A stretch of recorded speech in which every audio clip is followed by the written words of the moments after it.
Taking first cut. Golly. Welcome to the First Cut Podcast. I'm Rick Gehman, and today we are covering a few different things. PNC Championship, a little more on the framework, getting closer to maybe a final deal between the PGA Tour and some investing suitors. To help me break it all down, Patrick McDonald is here, and Patrick McDonald is on the road. Hello, Patrick. Oh, we've got you either on mute. Wow. Tough. Am I unmuted? I think Josh did that on purpose. I think he felt slighted. Bogey went over after one. Tough scene. Mark Immelman is here. Mark, good to see you again, Mark. Hey boys, I got my festive on. Happy festive season to all of you. Good to be with you. Yes, if you are just listening and not watching on YouTube, Mark Immelman is wearing a red Santa hat with a jingle bell at the end, and also red, green, and white. What would you call those? Pom-poms, I guess. Jingle all the way. Yeah. Pom-poms. Yes, that's a very good term. KP is here. Not nearly as festive, but seems like he's ready to go. Who's the most likely PGA Tour player to play in that hat? Patrick can't lie. Scotty Scheffler. Hovland. No, Hovland would be up for it. I think Viktor would do it. He wears a lot worse than that. That's not nice. And also true. Yeah, that's not a bad one. There's got to be some fun-loving Tony Finau would wear that hat. Yeah, for sure. That's a good one. Fun-loving family man. Somebody like that would wear that. Harry Higgs would wear two of them. Harry Higgs would wear two and no shirt. Yeah. I just wish he's got to keep the shirt buttoned up and then he can wear the hat. He was in the we'll jump ahead. We'll save that for a little bit. Was he at Q school? Yeah. No dice. No dice. Does he have Corn Ferry status? He's got to, right? I think he has to have some level of Corn Ferry status. Yeah. I think he was like one. He might have conditional on the PGA Tour. I think like that's that. right. Yeah. I think that's I was dialed into Q school today. It was fun. It's so good, man. Well, and they had a they did not play yesterday, which if you're listening to this, that was Sunday. So as if the nerves weren't bad enough, now you got to sleep on it on an extra day. Oh, I mean, and these guys, like,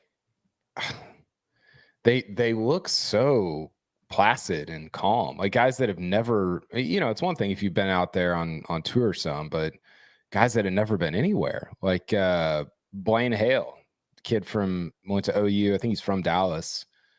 Just strolling around like it's no big deal and earns his PGA Tour card today. It was crazy. These guys are good. And hey, just act like it's not a big deal and you'll kind of convince yourself of it. That doesn't work for me, Rick. It doesn't work for me either. You know what actually does work for me? So this is the psychology that I use, especially when I'm over a shot. And Mark, I'd love your thoughts on this as well. I don't know if you'd ever teach this. Is I know I'm going to be nervous or I'm going to feel uncomfortable or whatever, but I tell myself, if you don't hit a committed shot right now, if you don't commit to this, you'll actually just regret not being committed, right? So I just want to, I don't care what the outcome is, but if I do something uncommitted, I'm actually going to be more upset about that. That's a great way to look at it. One of the best lessons I got was from a Bernard Langer. You've heard of him? I have. In fact, he and his son were pretty good last weekend. Bernard said to me, and sort of emotionless as you would imagine, he would be like, you know what? I'd rather hit the wrong club in a committed fashion than make the right decision, hit the right club, and hit it uncommitted. And that's like a lesson in life, really, but certainly in golf, because if you make some sort of a convicted pass, like the word is always like, make an aggressive swing towards a conservative target, as opposed to making a conservative swing to an aggressive target. Like Langer says, if you committed to your decision, you're likely to make a freer flowing swing, and you stack the odds in your favor. There's no guarantee, but you certainly put the odds in your favor if you do that. Rick, I think I actually have the opposite problem as you. Like, I think I'm too committed. You're too committed to the task at hand. I'm overcommitted. Yeah, I just like I'll go out on the range and just be jacking around, and everything's great. Like there's no pressure. I don't feel anything. I'm hitting really good golf shots, and then I get to the first tee, and it's like I'm trying to just suffocate the club handle. Like I'm just and it's like, it's stupid because it still doesn't mean anything. I mean, it means more to me than the range, but it still is like, it's not like I'm playing to get in the US Open or something. I need to chill a little bit. You got to take a leaf out of a man who grew up just down the way from where you live. He was pretty good. His name's Ben Hogan.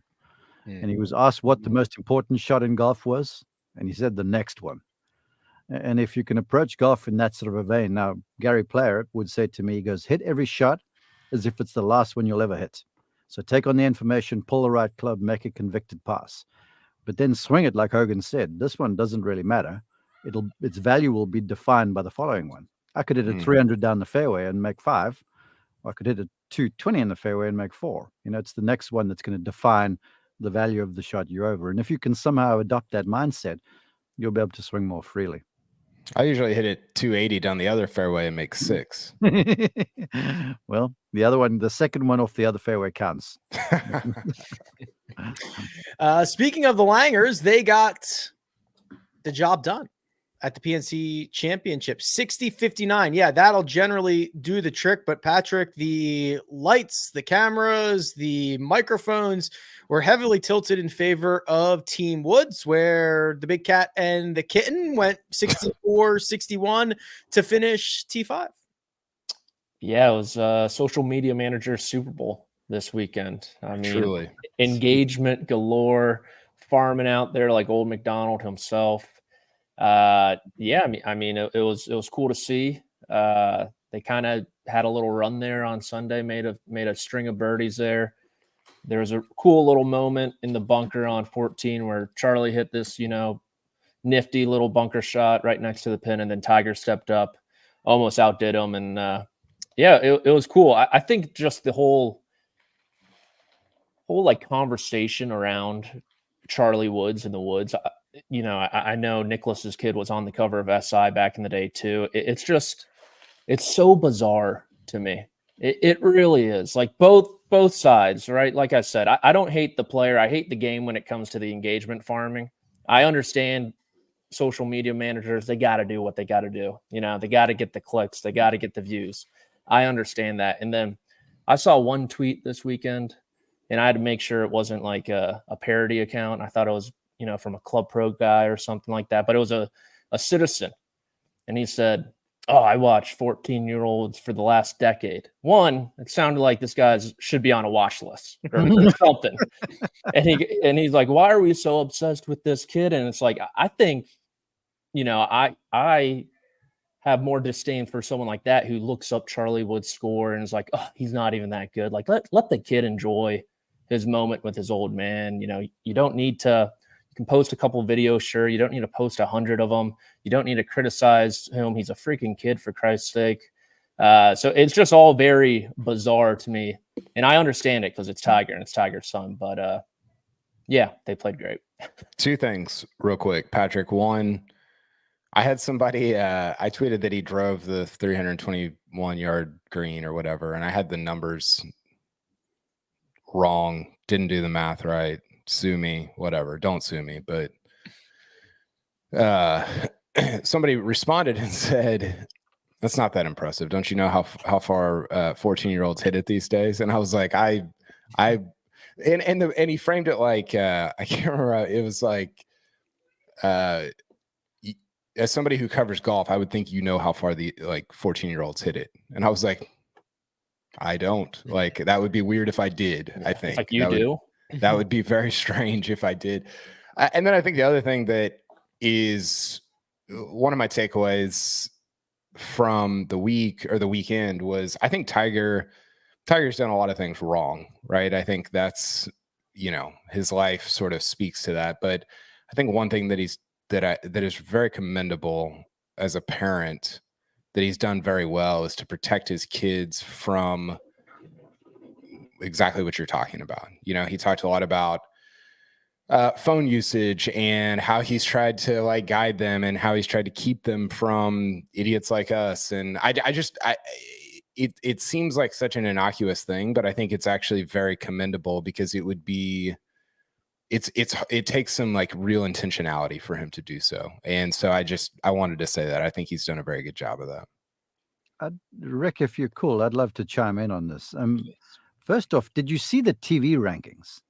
NBC got a higher number for the PNC championship than they did for the Open championship. Okay. So that's testament to Tiger. I will say this to what you said, Patrick. Look, it seemed to me like it was the Charlie Woods show. When I switched the thing on, I was seeing more slow motions of Charlie's swing than I was of Tiger. And look, Charlie's impressive. Let's not beat around the bush. But to that guy that interacted with you, Kyle, I'm seeing kids that hit it 300 plus ad nauseum as teenagers now. This is just what they do. Now, look, I think Charlie has the upside as a player because you can see the Tiger mannerisms. And if I'm going to copy something from Tiger Woods, it would be like the way he approaches the game, zen-like steady is between the ropes, the way he can cut out the noise. And I think if Charlie is going to turn into a professional golfer one day, all of this wind that he's catching right now is standing him in really good stead because the spotlight's always going to be on the kid. It was the first time he played 3 years ago, and it's only going to intensify if he gets any better. Reality is, look, he's got a big upside, but he's still got a little going to go. So I'm with you. I appreciate Tiger for how he's parenting Charlie. I appreciate him for the things he's impressing upon Charlie. I'm more impressed with Tiger's daughter. I mean, she looks like she's got the world at her feet. So anyway, Tiger is doing a good job as far as Charlie goes. There was a lot of him. I would have preferred to see some other golfers too, but I understand it is what it is because again, the TV rating number bore the whole thing out. Show Charlie and Tiger, and you're getting the clicks and the views and stuff, and that's what drives the dollars, you know.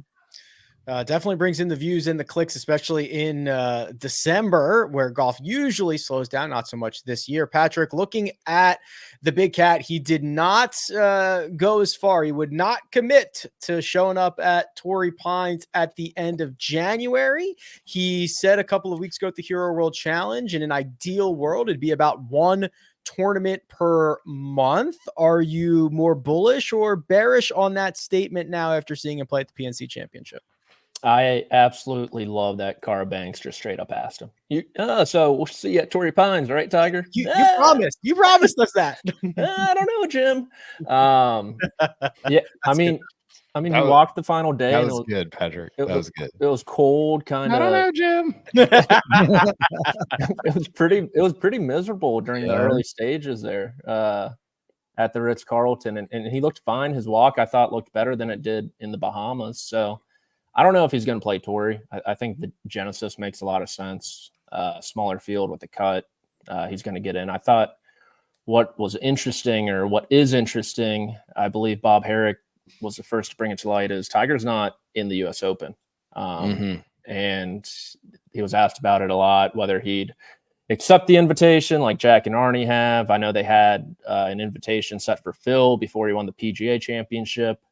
And you know, I don't think Tiger's going to ask for it, but the USGA is 100% going to give it to him if it comes to that. So, yeah, I think not more. I'm probably like still the same where I was after the Hero World Challenge. 6 tournaments beginning in February through the Open Championship, and he'll be good to go. I will say his iron play once again was not very sharp. I understand it's a scramble format, and you don't get a lot of those like mid long iron-ish shots. It's a lot of wedges, and they're using Charlie's drives. But I think there's something like, you know, he touched on game speed a lot in the Bahamas. He's not up to game speed yet.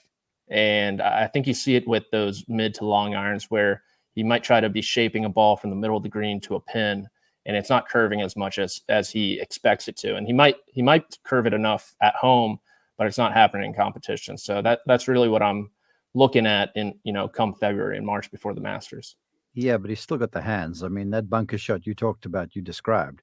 that to hit that thing in there flighted with some spin, that speaks to a guy who knows exactly where the base of the golf swing arc is. And to the speed, the raw speed, I think there's plenty. I don't think Patrick. I haven't seen him, so this is kind of my observations from afar. I don't think it has the trajectory in terms of the apex behind it that it was when he was at his very best, which is to be expected because he can't push off that much. But I was heartened by the way he was walking. Now, Rick, to Torrey Pines, 3 rounds around the South Course. That is brutal to walk there. It is a lot of golf course on Kikuyu grass. So, if it gets a little cold there that time of the year, I'm not that sure we'll see Tiger at the end of January. I really am not. 2 items there, KP. So I'll take something that Patrick was just referring to in terms of the sharpness on some of those shots and combine it with something Tiger did say after one of his rounds at the Hero World Challenge. A lot of these shots, whether it's holding something up against the wind, whether it's working it in a specific direction, whether it is flighting it at a particular trajectory, he mentioned how critical it is to do that like in competition rep. And to actually do that on the spot, not just do it at the driving range. And it's a lot of feel, and it's the feel that he hasn't gotten as of late. So that part makes sense to me. And then as far as the schedule goes, the 6th that I'm assuming Patrick is referring to is February Genesis, March Players, Masters in April, May the PGA, June the US Open, July the Open Championships. Does that sound about right? I think that's right. I don't know. I don't know what the point of playing Torrey would be, I guess. I think if you're going to play Torrey, then why wouldn't you just play Bay Hill and try to force more of your reps closer to the Masters, right? Because I don't know that Torrey is like the 7th on that list, I guess is what I'm saying. I would think it'd be the only thing that's with Torrey is I don't even care about the record. It's just the spread out nature of it. I'm with you. API, he'd have to go API then Players, which he's not going to do that. It's just a couple weeks of cushion. But I agree. There's not a ton of upside, even if you throw out the record. I think it's just kind of the cadence of it. I think you're real quick, Mark. I think what's interesting, because people are like, oh, he's going to win the Masters, he's going to win a major, all this stuff, which fine. Like I could not disagree more. But I think if you look back at 2019, when he did win the Masters, he played, I want to say, Rick, 5 times, maybe 6 times leading into that Masters. Like he played a lot, and he played pretty well, better than I think people thought. He finished, he was finishing like T20, T15, T25. Like he was playing good. He wasn't necessarily scoring, but there was some signs leading into that Masters of like, hey, Tiger Woods is playing good golf. And I just don't know, Mark. I don't know how he's going to even be able to play enough to show those signs to us or to himself that he can play good enough golf to have any realistic chance going into any of the majors. You hit the nail on the head there, Kyle. Because he said as much after the final round at the PNC event. He goes, look, playing for money against my buds down in South Florida, it's not the same as playing even in the PNC Challenge, regular, let alone a PGA Tour event, let alone a major championship. So with that being said, he needs the reps under pressure. But yeah, we're discussing, is he going to play in Torrey? And we all, I guess, would agree that he's not going to. But then once again, the first time under pressure is in February. So he's gone I've had some pressure in late December. Now I'm going for a whole 30, 40 days again. So it's almost like you're rebuilding the whole thing again. So it's kind of weird. So, I mean, I would love him to play some stage in January, just to sort of keep that, okay, I know what it feels like thing, so you can build a little momentum into the bigger events. So, but I'm in complete agreement with you. I think the spread outness of the thing is going to be the challenge. Maybe he'll go play the Saudi Arabia event. Yeah, I'm sure he'll do that. They just played in Saudi Arabia. The Asian Tour plays in Saudi Arabia like 3 times a month. I bet they do. 300 million will do that. They just played there last week. the Saudi For Open? sure. Yeah. For sure. Um, Sony would be sick. If Tiger showed up to Wailea, that would be absolutely sick. Could you imagine though? It's going to be warm. It's very flat golf Short. course. Yeah, it's short. It would be awesome. I legitimately mean that. I think it would be very cool. He should. The lead into that 2019 Masters was, so he started at Torrey Pines with a T20, T15 at the Genesis, T10 at the WGC Workday. That was at Chapultepec, and then the Players T30, and then he won the Masters. That's kind of how my dad pronounces Chipotle, Rick. Oh, what my dad said something the other day that I was like, that is not even in the ballpark. That's not the same planet. It's not like one syllable off. No, it's like 5 syllables. I'm like the only person who could translate that into what you actually meant it to. I can't remember what. Look at that. His worst score in those first, what is that? 1, 2, 3, 4. His first 4 stroke play events was 72. That's crazy.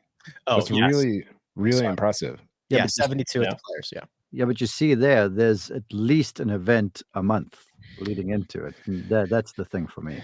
Yeah. And that's where, Mark, I just don't know. I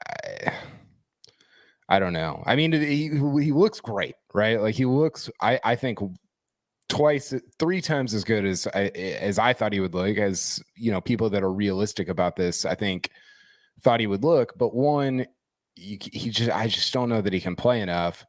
And 2, I think, and he's kind of been alluding to this, there's only so many swings in his back, honestly. Like fuse the ankle, get the leg, even if the leg's fine, we keep forgetting about the fused spine, and that's where it's like, okay, do you want to go to Torrey and be hacking out of there? Do you how do you manage those swings over the next year, 2, 3, whatever it is, to just give yourself one sort of shot at maybe a last, contention at a major? Well, I guess the strategy then is, and he won't intimate that. He'll sort of drop, crumbs if to say, well, this is kind of the idea. The strategy is obviously then, well, if I want to win a Masters or a major, it's like, I hope I catch lightning in a bottle kind of thing. Whereas on the other side of the thing, well, I'm not going to play every month and sort of get some more form running in. So I sort of see where he's going now that you say this. Well, I'm going to take January off. Maybe I can cobble something together, roll around April time, and it just happens for me, and I get myself into contention. I get a sniff of it all, and when Tiger, look, if he knows how to do something, he knows how to win. And when Tiger's on the leaderboard, he has one of those sort of presences about his name on the board where other folks kind of fall over in front of him, like we saw at the 19 Masters. Yeah, Poulter and FInau. Yeah, so maybe that's the approach. I'm just going to take January off, try and get well, and then we'll see what happens. I think it has to be. I don't know if it'll work, but I think that I think that's probably the path forward. Yeah. Well, Tiger not only has golf on his desk. Do you think Tiger has a desk at home? I think he has a desk that he sits at, gets work done, No. signs papers. No. Yeah, I think it's like a glass top though, not like a rich mahogany wooden desk. He's got a desk, but it never gets used. Mm. My brother's got the sweetest office you could ever imagine. He goes in there like once a year for a podcast appearance. Yeah, I was gonna say I've seen his background on like 3 podcasts ever, but it's always funny seeing like rich famous people's homes, like on Architecture Digest. You're like, you've never been in this room. You don't even know what's in here. Yeah. And in this room is, as I'm opening the door, looking around. There's a bed in here. Yeah.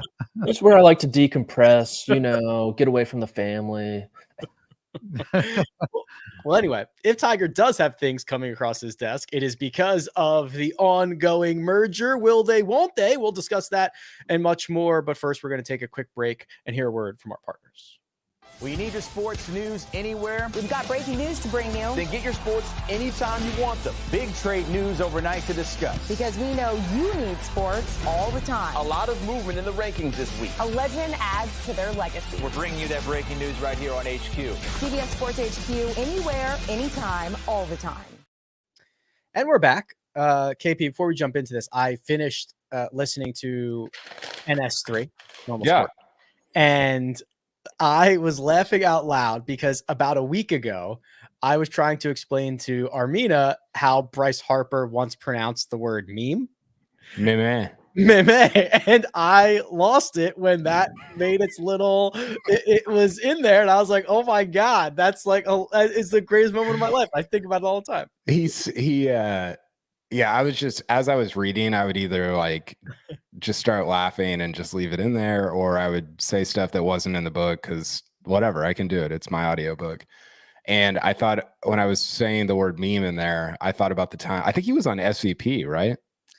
I thought it was in a locker room, like in the locker room after the game. He's like, "Oh, I don't know," but maybe I'm confusing that with that's a clown question. Yeah, you are. You're conflating clown question. I think he was on SVP, and he said meme.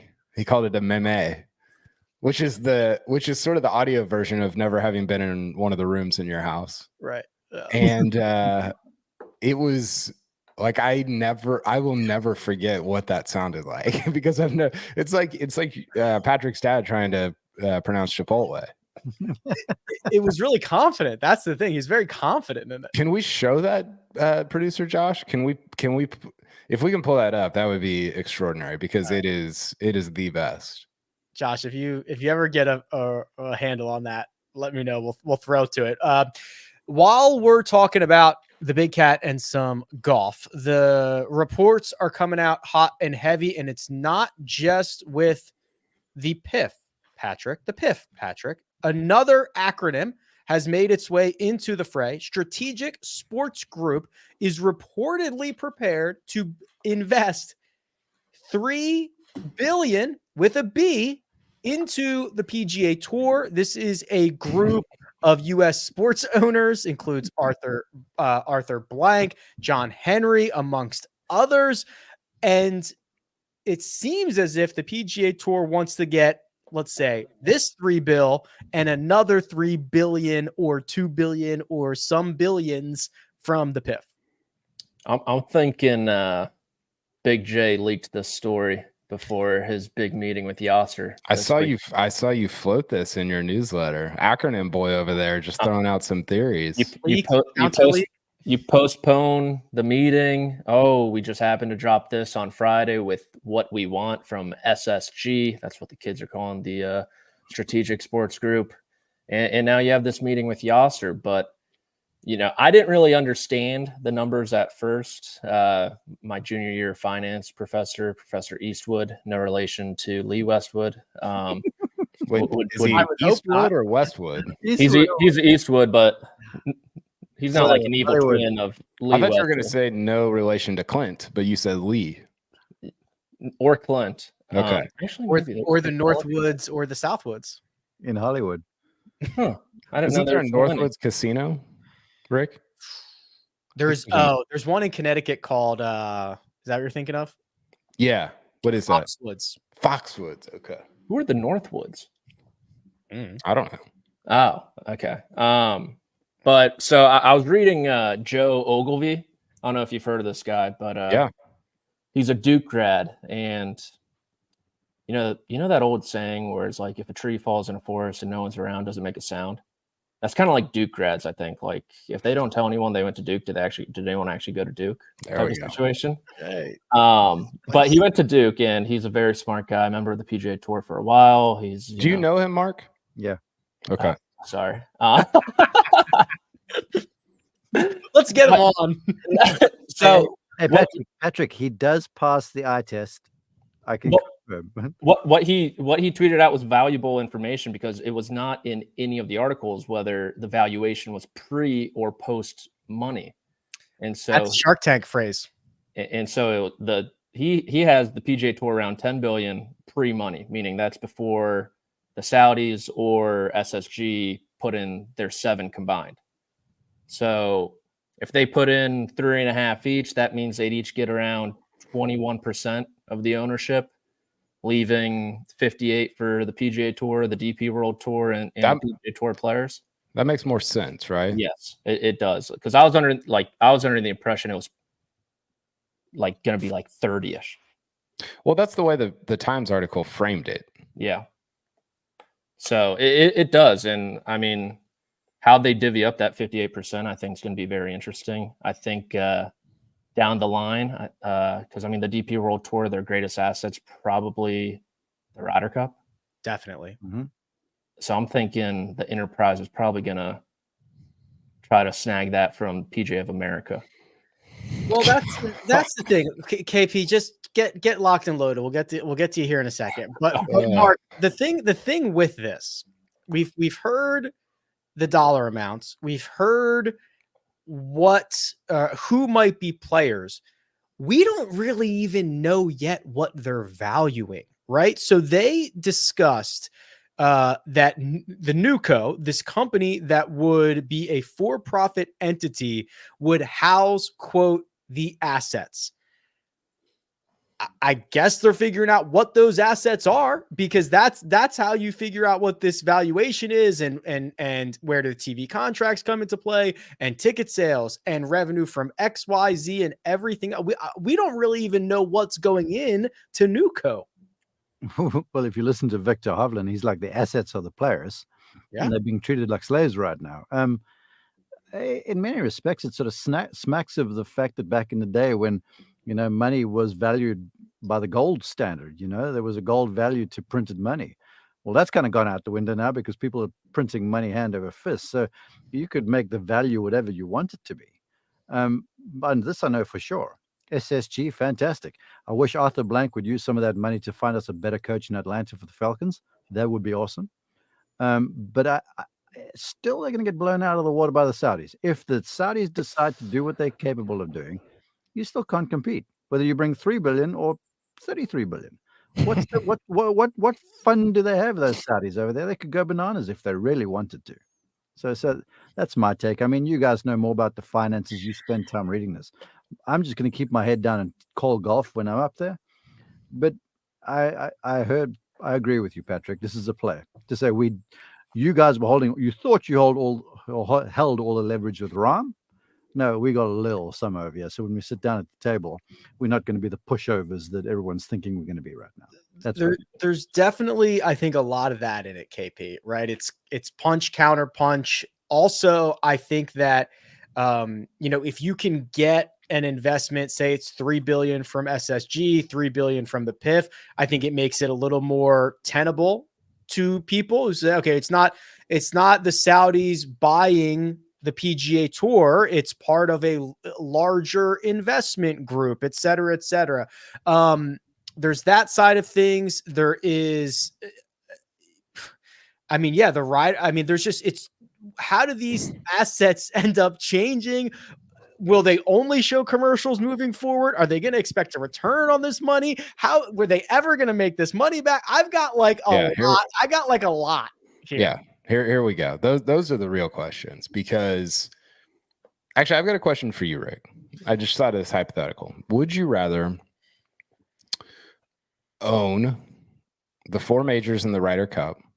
Like you have 100% equity in those enterprises, in those entities. Or that's your first. I'm almost always going to take option 1, but I'm interested to hear what option 2 is. That's option 1, or whatever this ends up being. What do you call it, Patrick? The Enterprise Starship. So it is the commercial operations of the PGA Tour, Live Golf, and the DP World Tour. Okay, so which of those would you rather own? Do I get to run it, or do I just sit back and count my money one direction or the other? No, you're not running it. You just have ownership, and other people are running either of them. Then the majors and the Ryder Cup.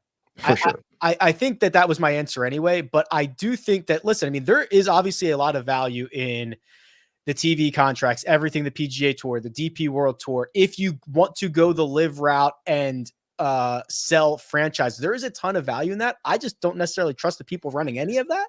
So I'm going to say, I don't want to be a part of that. I'll take the 4 majors, which I know are always going to have value. The Ryder Cup is always going to have value, and are seemingly immune from a lot of the crap going on around this. And not only immune, but maybe like benefit from, right? Yes, sure. And so I think that's the right answer. It's the answer I would choose. And I guess my point in saying that is it's such a, like, I think we keep talking about like, oh, what's the value of professional golf? What's the value of professional golf or men's professional golf? We're not talking about the value of men's professional golf because you're excluding the most valuable, like, part of all this, right? You're talking about like the second most valuable thing in men's professional golf, which is like the regular season, right? It's the non-majors and Ryder Cup. And I just think, like, and I wrote about this in my producer Josh, I think I wrote this in Normal Sport 3. It's like the NBA not owning the NBA finals and trying to just get you to care about the regular season. You're like, well, what? You know, like that. And so golf has some built-in just weirdness to it. But I wrote about this in my newsletter on Saturday. I get very wary when I hear private equity from multiple sources going towards something that is niche and not like the top of the industry, right? Because like, what is is that a good thing for me as a fan? It feels like no. Now, you know, I saw Dan Rappaport tweeted like, hey, money coming into our sport is always a good thing. Maybe, like, I guess, like, I can understand like that viewpoint and like how you can get there. I just get wary about it, man. Like, I don't know that this is all like a great thing. Now, I don't know that the PGA Tour has any other options at this point. So I'm not like, saying that they should go in a different direction. I think they're like, this is kind of it, but it doesn't excite me. I don't know what I'm supposed to get excited about here. Well, I just worry, Patrick, about, I mean, this is not a $6 or $7 billion donation. You know, what does this payback look like? What does, are we going to be in a perpetual commercial? I agree. I saw Dan's tweet as well. And for the most part, I'd be, oh, business is booming. This is great. You know, all this new money coming in. I think the fans have been catching consistent L's for 2 years, and they will continue to catch L's. Everybody else might be fine. It might be great for everybody else. Fans are catching L's. I think the first order of business will be more on the cost side, however, trying to cut costs. Because what revenue based off that Sportico article is 1.9, and then the costs were like 1.8. I thought it was like 1.6. All right, Patrick, you're in charge. What's the first most obvious cut? Hey, stay away from the salaries for the announcers for PGA Tour Live. Oh, Mark, those are going up. Way down the list. Come on. Yeah, next question. Seriously. We're adding us 3 too. First, that budget's being increased. Well, you got the legal cost. They bumped up $20 million. I don't want to touch on salary since I already offended a friend of a program today. So they're out there. And I think you could look at, you know, some of these lower tier players, but I think I was leading you to that answer. I know. I'm not gonna touch on this. You guys can touch on this if you want. You can go. Why are you not going to? I don't know. He's all of a sudden Patrick the gunslinger is gun shy. I don't know, but no. This is not like my opinion, right? This is Patrick's absolutely right that when private equity firms come in and they're going to want to cut costs, they are going to look at this and say, oh my gosh, there are tours that cost a ton to run that bring in almost zero revenue.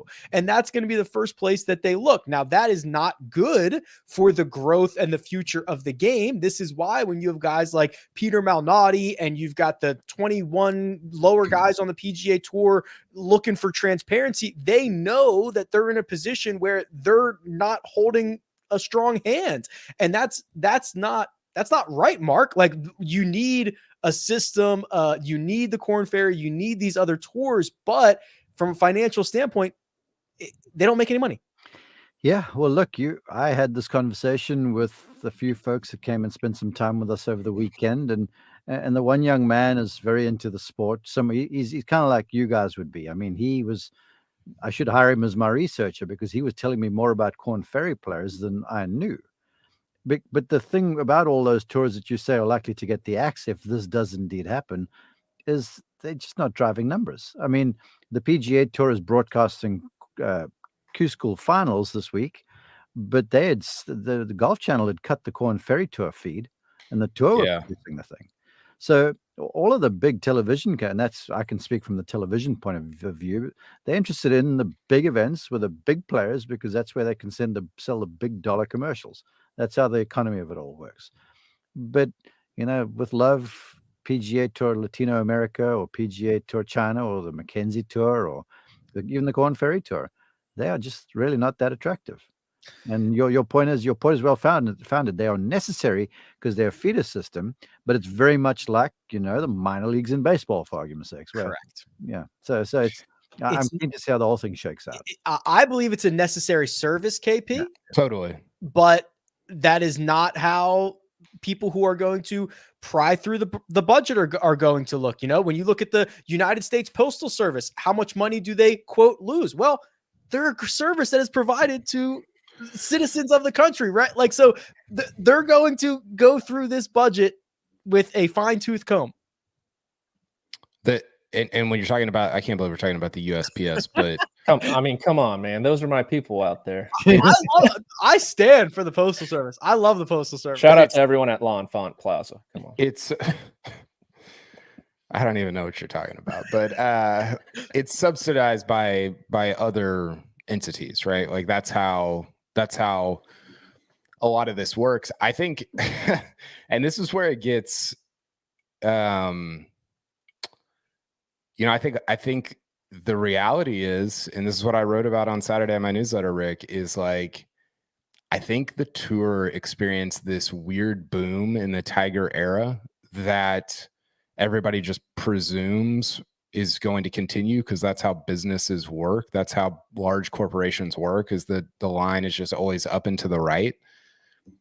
And the truth is, like, maybe Patrick Cantlay shouldn't be playing for $25 million. Right. And Liv has really blown that out of proportion to where there's no anchor to, like, there's no stability there. Everything's just like very sort of oversized. And so you've got this, if Patrick Cantlay shouldn't be playing for 25 million, then maybe, Scott Stallings shouldn't be playing for like 10 million. And that is, like, listen, easy for me to say. I'm not the one whose life that affects and whose job that affects or whatever. But like, that might just be the reality, is that your business is only supposed to be this big. Now, we can talk about all the other stuff, teams and equity from that. There's a lot of different ways to generate revenue. But I'm afraid that Liv has really what's the word I'm looking for? Disrupted all these numbers to the point that nobody knows like what reality should actually be. And maybe like those numbers should have shrunk a little bit in the post-Tiger era, or at least stayed the same. And instead they've like doubled. And you removed this generational player who kind of made the numbers what they were to begin with. And I think that's where, there could be some cost cutting that happens. I don't know if you can do it. Like, I don't know if the players will stand for it. I don't even know what power the players are going to have in a for-profit entity. The players. Okay, that's a different subject. I will say this because I've known a lot of the players who played in the Tiger era, and so they saw the boom, right? Because what was happening pre-Tiger to post-Tiger, it was mammoth, and it continued to grow. To your observation, the reality is a lot of the mature ones back then kind of knew this thing was going to reach its boiling point, which it now has, and Tiger's sort of beyond his sell-by, although he still moves the numbers like we saw this weekend. For sure. So there's that. But I'm completely with you. With this influx of money, the players have become too powerful, almost, if there's such a thing. And they're like, no, we're not going to play if we don't get X. And if the players decide they're not going to play, or they're going to embargo an event, or whatever the case might be, I don't care how much money you got in there, you don't have competition. So therein lies the conundrum for the leadership. So I'm keen to see that, how that whole sort of very narrow road is going to be navigated. Because we talk about the blue chips and stuff. If they decide that's it, we're done, then you've got a Corn Ferry Tour that being played on the PGA Tour kind of thing, if that makes sense. Yeah. Well, Mark's right. Real quick, Patrick. Like in other sports, this works. Like you have two sides. You have negotiations for what's it called? What's the word I'm looking for, Rick? Equity. No, like a collective bargaining agreement. Yes, you have an agreement for a set period of time, and you just kind of roll by that. In this instance, and this is where it gets. Viktor Hovland was talking about how management has been terrible, and I don't necessarily disagree that the PGA Tour is not, their communication's been pretty bad. Like they've made a ton of missteps, but if the alternative is letting golfers run the business, that's not better. It might sound better for them in the short run, but it's not better for your business and for your product and for your fans in the long run. So I don't know. I'm with you, Mark. I don't know how they sort of break this power dynamic that's going on right now till we get to the Starship Enterprise. Yeah, it's kind of like you've got to have the .com bubble burst, But to me, the toothpaste's out of the tube now, and you're not getting it back in. You're just not getting it back in. It's going to have to take a mindset where whoever it is, the players, the pack or someone like that just goes, all right, folks, we've got to settle down a little bit now. We're going to balance off the purses where they are because, look, we've lost a title sponsor of a big event just because the demand was so high for the purse for a signature event. That's a big deal. Yeah, that is a big deal. And so this is where the players got to go, perhaps we just got to settle down a little bit with our demands here because not every single one of us is going to get a few $100 million just because we had a white ball around the place. Well, that's what the piece of the pie is for. That's what the equity is for. But here's what I want to ask you, though. Everyone's talking like John Rahm's going and he's going to have his own team and stuff. Let's be honest with you. I'm out in the teams. Are we really going to go? Am I really going to go buy a Stingers hoodie and a hat? Because, I mean, look what you're wearing right now, Mark. You might. Okay, well, bad example. No, but I'm like, how much leverage and how much money is there actually in the stuff? Yes, you can project, but if I'm Mr. Titleist, I'm like, well, dang, I'm going to have the Crushers. Big deal, man. I can just get Bryson. Why do I have to sponsor the team? Yes. I agree with that, but I meant equity in the PGA Tour enterprise, where these guys now have, a reason to, be more cost effective pretty much because it does affect their bottom line now because they're involved, they're stakeholders. Yeah. Okay.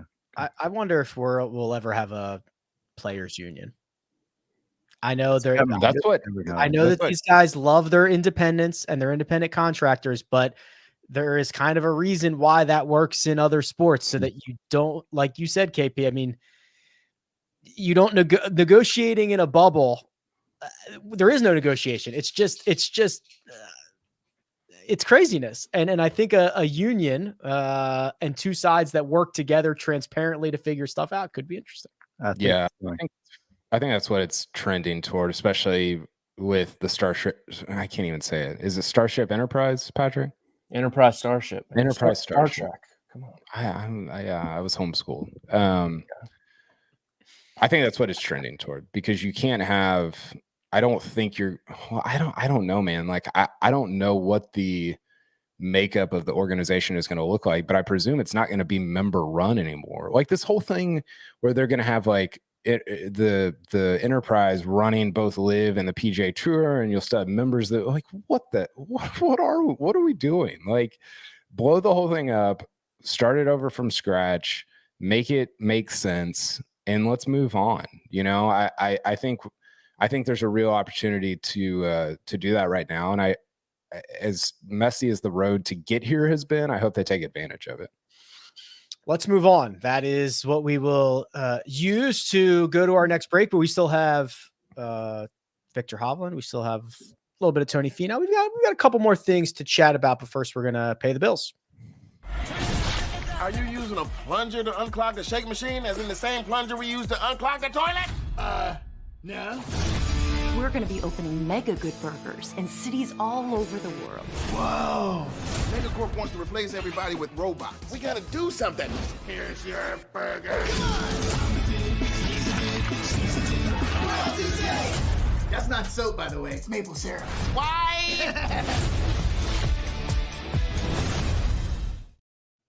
And we're back. Obviously, with Jon Rahm joining Liv, there were questions about who he might take with him. Names were floated around.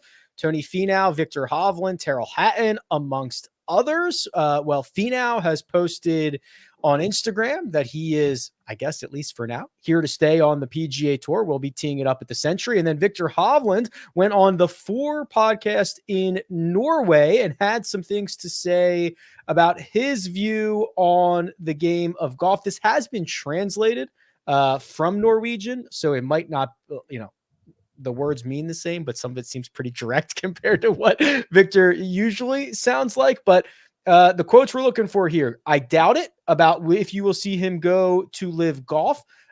He would go on to say here, Patrick, he wasn't really that shocked to see Jon Rahm leave, and he criticized the PGA Tour management.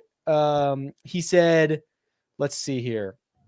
There's a lot of different parts happening at the same time. Just to be clear, I'm not complaining about the position I'm in. I'm very grateful for everything, but the management has not done a good job. They almost see the players as labor and not as part of the members. After all, we are the PGA Tour. Without the players, there is nothing. Yeah, I think we all agree. Everything changed after June 6th and Jay Monahan pulling Trent Williams as the lead blocker and allowing these guys to accept the money after, coming down from the moral high ground, that, slant he was doing for the past year. And so I think if you're a major champion, that's been Live Golf's playbook, attack the recent major champions, it makes a ton of sense, right? You're in the last 20 or next 20. You probably think by that point, OWGR will come around or this deal with the PGA Tour will come around, and you're going to get OWGR points one way or another. So it makes sense for Jon Rahm to go. I thought the Tony Finau smoke was very real. Viktor was something, I didn't really hear a lot of. And for him to kind of say no is great for the PGA Tour, considering that's their FedEx Cup champion. It would have been their player of the year and the FedEx Cup champion going over to Live in a couple weeks. That would have been tough. But yeah, I think Viktor he made a lot of sense. Can we just admit for a minute that, let's say Rahm did get Finau and Hovland and Hatton on his team, that the whole Live concept of team competition throughout the year would be a moot point because it wouldn't be competition at all. I mean, good golly, they're going to just dust everyone week in and week out. Hatton would be the best player in the league and the worst player on the team. Yeah, that's what I know for certain. Because look, for a long time there were Rahm overtures going on. We all knew about it. He's close with Sergio. They'd been working on him for a long time, but Rahm appeared resolute. He really did. And if there's an individual who's got just enough of that screw you mindset, Rahm was going to be the guy to tell Liv go away. But when he didn't, that to me showed that all bets are off, man. It is open season. It's like the NCAA transfer portal. These guys, there's no guarantee. I don't care what they say on the Instagram, and they might play in the first few events. There's money coming, and there's big money coming. So right now, whereas I was quite confident in the future for a while, it's a little bleak right now, to be honest with you, from my point of view. Yeah, Rick, I'm out of the prediction game, KP. Same. Yeah. My question for you is how bad do you have to be for Viktor Hovland to be mad at you? Very. Yeah. Right? Very bad. Yeah, that's a good point. Yeah, he would say there's a couple more quotes here I didn't even get to. Like, when you get to see what happens behind closed doors, how the management actually make decisions which are not in the player's best interest, but best for themselves and what they think is best. They are the businessmen who say that. There's a great deal of arrogance behind it all. Which, again, I mentioned this earlier. I don't disagree with Hovland in the micro sense. Like, I don't think the tour has been, I don't know that anybody thinks the tour's been great over the last 2 years. However,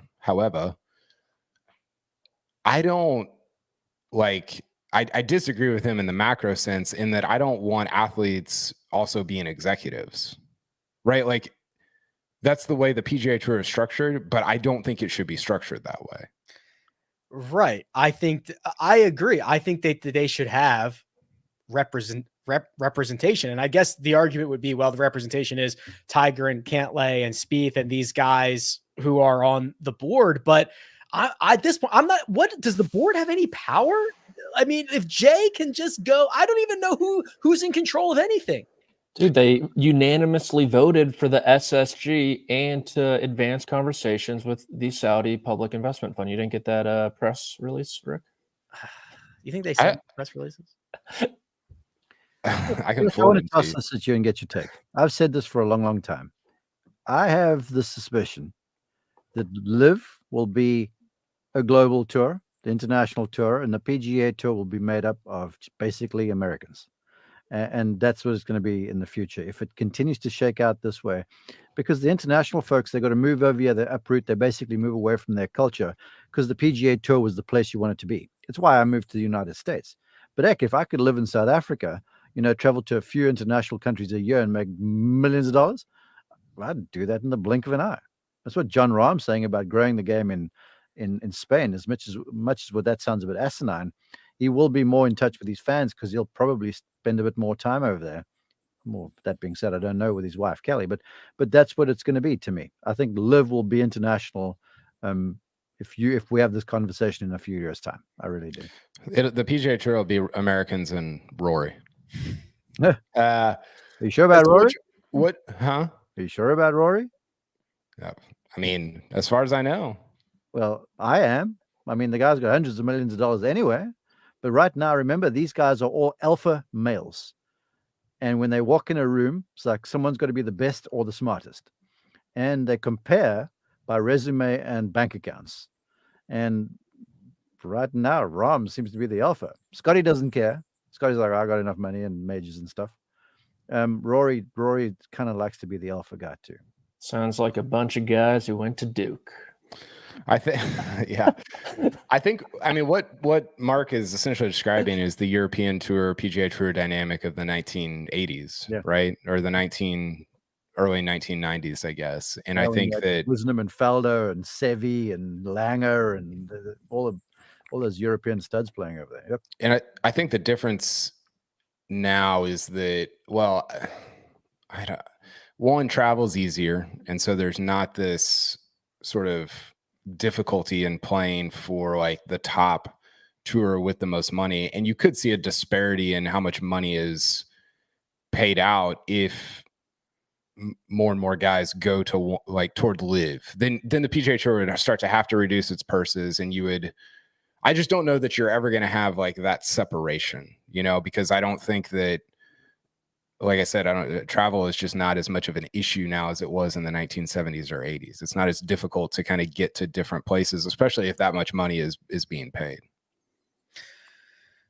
Okay. Well, I'm sure by this time next, hopefully, can these guys keep, without breaking news until like the 26th? That'd be really great if we could do that. Patrick, go on the record and tell us that when we see Tiger Woods in January or February or whatever, what apparel is he wearing? Ooh, saving the biggest question for last. I think the TaylorMade TW line's probably coming out here soon, right? Yeah. Tiger owns like the TW trademark, right? So you slap that on anything, nobody cares. Yeah. The TaylorMade, which I guess used to be, is it still Adidas? Wasn't that it got bought? I don't know. I think probably the same private equity that's trying to get in golf but owns it now. So he's not wearing Travis Matthew with you, is he, Rick? I hope not, because they don't make it red enough shirts. All their shirt is kind of like an off red color. They need real red. Yeah. They should just turn the M upside down. Maybe that's what TaylorMade will do. TMTW. There you go. Easy game. If they make room for Tiger, they're definitely kicking me out. So hopefully Tiger stays away. I thought Grayson would be a pretty. It would make sense, but it does. I'm with you. It does seem like TaylorMade. It just doesn't make sense to not. Well, the TaylorMade stuff is so easy, but also it's like just have the Tiger Woods brand, right? Like he can do anything he wants, right? He has the money, he has the resources. He doesn't need a apparel company. He can start an apparel company tomorrow. Yeah. I think I'm into like Tiger's apparel because it's Nike. I don't know that I'm into it because it's Tiger. That's like a half-baked thought. Like if LeBron started his own shoe company, maybe, I guess. I don't know. Well, Michael Jordan did it pretty well because his line is now Jordan. It's not Nike Jordan. Yeah, but I think Tiger just gets anything. He could buy his own company. I mean, the guy's got how much? And he'd probably blow every apparel company out of the water if he just markets that thing. What if? Yeah, Jordan's still affiliated with him. Yeah, are they still under Nike? Well, no, they're separate. Mark's right; they're separate. But it was very much like it would be like if Tiger just broke off into like Tiger Woods, Yeah, but didn't have the as swoosh on the stuff. Yeah. like part of Nike. Yeah, like just replace the swoosh with TW or whatever. I think it's tailor-made, but it'll just be the TW logo, and they'll make about $1 bajillion, and everybody will be happy. I wonder if he'll make his own shoes. That'll be interesting. Yeah, Been a lot of shoe talk lately with Tiger Woods. Well, it's amazing, isn't it? Because he's been wearing FootJoy ever since the accident. Nike didn't say a word. So obviously they were like, no, we've invested enough money in this stuff. We don't want to do that right now. That's incredible. It is incredible. It is for that to be the line, which is like, okay, the thing that everyone is going to care about is what he is wearing on his shoes, and they're going to show it 1 billion times. We're either incapable of or unwilling to make a shoe. They should just buy FootJoy. Tiger could buy FootJoy with his going to, yeah. I wouldn't be surprised. with his couch cushion change. There's Tiger with a big FootJoy logo on his collar. You see it? Oh boy! Just bring a lot of mock turtlenecks back, and they'll fly off the shelves. Isn't that going to be weird though? Not seeing. I mean, like that's going to be jarring. I don't think it's going to be as jarring as you think it is. I think it's going to be the same exact. Like he's going to wear the same colors, right? Which it's just not going. Instead of a Nike swoosh, it's just going to be the TW logo in white. I don't think it's going to be as jarring. Well, Kyle, unless I'm crazy, because I don't know the ins and outs of his deal. But if you see Tiger on Thursday, Fridays at PGA Tour events, he didn't ever have the swoosh on him. It was always his logo. And then the swoosh came over the weekends. Are you talking about hat or shirt? Everything. No, I think he always had swoosh on his shirt. On the weekends he did, not on Thursday, Friday. He at majors he wears the swoosh. And then PGA Tour events, he gets the TW on the hat.